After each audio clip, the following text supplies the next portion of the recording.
అందరికీ నమస్కారం. Welcome to Sasi TV. నేను భాను మేకల. విజయవాడ సబ్ జైల్లో రిమాండ్ ఖైదీగా ఉన్నటువంటి గన్నవరం మాజీ ఎమ్మెల్యే వల్లభనేని వంశీమోహన్ని జైల్లో లేపేస్తారు, చంపేస్తారు, హత్య చేస్తారు అని ఒకటే ఆరోపణలతో కూడినటువంటి చర్చ ఇప్పుడు తెలుగు రాష్ట్రాల్లో జరుగుతుంది. మీ అందరికీ తెలుసు, గన్నవరం మాజీ ఎమ్మెల్యే వల్లభనేని వంశీమోహన్ యొక్క రాజకీయ జీవితం తెలుగుదేశం పార్టీలో ప్రారంభమైంది. తెలుగుదేశం పార్టీ అధినేత నారా చంద్రబాబు నాయుడు గారు బీఫామ్ టికెట్ ఇస్తేనే ఆయన ఎమ్మెల్యేగా గన్నవరం ప్రజలు గెలిపించారు. అది కూడా తెలుగుదేశం పార్టీ తరపున. సరే, రాజకీయాల్లో శాశ్వత మిత్రులు ఉండరు, శాశ్వత శత్రువులు ఉండరు అనేది మనందరికీ తెలిసినటువంటి విషయమే. ఈ పార్టీ వారు నచ్చక ఆ పార్టీలోకి వెళ్తారు. ఆ పార్టీలో కొంతకాలం ఎమ్మెల్యేలుగా ఎంపీలుగా గెలిచిన వారు మరలా పక్క పార్టీ వైపు తొంగి చూస్తారు. ఈ పార్టీలోంచి ఆ పార్టీలోకి జంపు చేయటం అనేది రాజకీయాల్లో సర్వసాధారణం. అంతేకాకుండా రాజకీయాల్లో విమర్శలు కూడా సర్వసాధారణమే. విమర్శకి ప్రతి విమర్శ అనేది రాజకీయాల్లో రాజకీయ నేతలకు, రాజకీయ నాయకులకు సర్వసాధారణం. మరి అలాంటి రాజకీయ విమర్శలు కాస్త వ్యక్తిగత విమర్శలుగా నేటి రాజకీయాల్లో మనందరం చూస్తున్నాం. ఇది కొంచెం బాధాకరమైనటువంటి విషయమే. అంటే రాజకీయ ఆరోపణలు చేయటం మానేసి నువ్వు వాళ్ళతో తిరిగావు, నువ్వు ఇంతమందిని మోసం చేసావు, నీకు అమ్మాయిల పిచ్చ ఉంది, లేకపోతే నీకు ఆ పిచ్చ ఉంది, ఈ పిచ్చ ఉంది, నీ భార్య అలాంటిది, నీ భర్త ఎలాంటివాడు అని చెప్పి రాజకీయాల్లో వ్యక్తిగత దూషణలు ఎక్కువైపోయింది. ఈ సంస్కృతి గడిచిన 10 ఏళ్ల నుంచి అలవాటు అయిపోయింది రాజకీయ నాయకులకి. రాజకీయాల్లో ఉన్నటువంటి సాదాసీదా కార్పొరేటర్ దగ్గర నుంచి, సర్పంచుల దగ్గర నుంచి, ఎమ్మెల్యేలు, ఎంపీల స్థాయి వరకు ఈ ఆరోపణలు, వ్యక్తిగత ఆరోపణలు అలవాటు అయిపోయింది. మరి వైఎస్ఆర్సీపీ అధికారంలో ఉన్నప్పుడు జగన్మోహన్ రెడ్డి గారు అండ చూసుకొని వల్లభనేని వంశీమోహన్, గన్నవరం మాజీ ఎమ్మెల్యే వల్లభనేని వంశీమోహన్ నారా చంద్రబాబు నాయుడు గారి మీద, నారా లోకేష్ గారి మీద, ఆయన భార్య చంద్రబాబు నాయుడు గారి భార్య భువనేశ్వరి మీద, అంతేకాకుండా నారా బ్రాహ్మణి గారి మీద ఇలా వ్యక్తిగత ఆరోపణలు చేశారనేటువంటి కోపం, బాధ తెలుగుదేశం పార్టీ క్యాడర్లో ఉంది, తెలుగుదేశం పార్టీ కార్యకర్తల్లో కూడా ఉంది.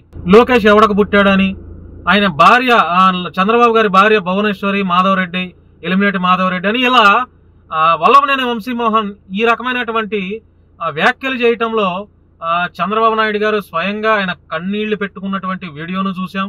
అవన్నీ తెలుగు రాష్ట్రాల్లో చాలా సంచలనమైంది. చంద్రబాబు నాయుడు గారు ఎప్పుడు కళ్ళెంట నీళ్లు పెట్టుకున్న దాఖలా ఇంతవరకు చూడలా.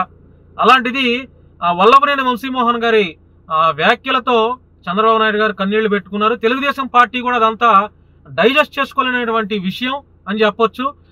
యావత్ ప్రపంచ దేశాల్లో ఉన్నటువంటి ఎన్ఆర్ఐలు అవ్వచ్చు, తెలుగుదేశం పార్టీకి సంబంధించిన వాళ్ళు అవ్వచ్చు, ఎలా అయినా సరే వైఎస్ఆర్సీపీని అంతం చేయాలి, ఎలా అయినా వైఎస్ఆర్సీపీని ఓడించాలని కంకణం కట్టుకున్నారు. ఆ కోవలోనే మరి కూటమిగా ఏర్పడి వైఎస్ఆర్సీపీని గద్దెదించారు.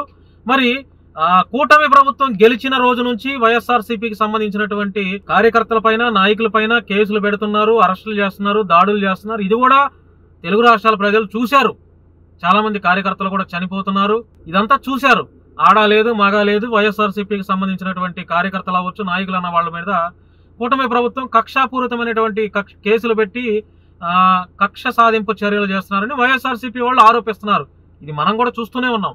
మరి వల్లభనేని వంశీమోహన్ ఆరోగ్య పరిస్థితి అయితే క్షీణించింది.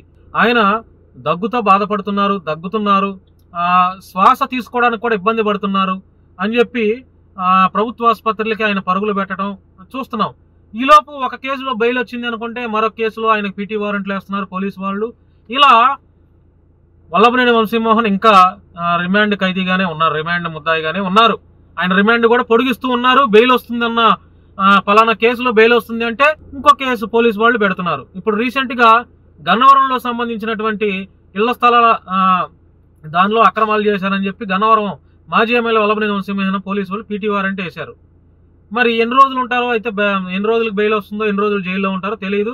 కానీ ఆయన ఆరోగ్య పరిస్థితి చూసినటువంటి వైఎస్ఆర్సీపీ శ్రేణులు జైల్లోనే గన్నవరం మాజీ ఎమ్మెల్యే వల్లభనేని వంశీమోహన్ తుదముట్టించాలి అని వాళ్ళైతే ఆరోపణలు చేస్తున్నారు. మరి సాధారణంగా జైల్లో ఏ ముద్దాయి, ఏ ఖైదీ చనిపోయినా కూడా అది పోలీసు వారి యొక్క ఉద్యోగం ఊడిపోయి సస్పెండ్ అయ్యే పరిస్థితి వస్తుంది. మరి అలాంటి పని పోలీసు వాళ్ళు చేస్తారా? చాలా చూసాం జైల్లో హత్యలు చేయటం ఇదంతా. మరి గన్నవరం మాజీ ఎమ్మెల్యే వల్లభనేని వంశీమోహన్ పై కూడా ఇలాంటి చర్యలు తీసుకుంటారు, ఇలాంటి ఘటనలు చేస్తారు పోలీసు వారని అయితే ఎవడు అనుకోవట్లేదు. కానీ వైఎస్ఆర్సీపీ ప్రతిపక్ష పార్టీ వాళ్ళ ఆరోపణలు చేయడంలో తప్పు లేదు. ఎందుకంటే గన్నవరం మాజీ ఎమ్మెల్యే వల్లభనేని వంశీమోహన్ గారి పరిస్థితి చూసిన తర్వాత అలాంటి అనుమానాలు ఆరోపణలు చేయడంలో వైఎస్ఆర్సీపీ వాళ్ళు తప్పు లేదు. కానీ నోరు మంచిదైతే ఊరు మంచిదవుతుంది. రాజకీయ నాయకులారా, ఇకనైనా సహజ శైలిలో విమర్శలు చేయండి. వ్యక్తిగత ఆరోపణలు, వ్యక్తిగత దూషణలు అయితే ఎవరు చేయడానికి వీల్లేదు. మన ఆర్టికల్ 91 భావ స్వతంత్ర, ప్రకటన స్వేచ్ఛ ఉందని చెప్పి, వాక్ స్వాతంత్రం ఉందని చెప్పి ఏది పడితే అది మాట్లాడితే మరి దాని పరిణామాలు కూడా చాలా రకాలుగా ఉంటాయి. కాబట్టి సహజ శైలిలో విమర్శలు చేస్తే మంచిదని నా అభిప్రాయం.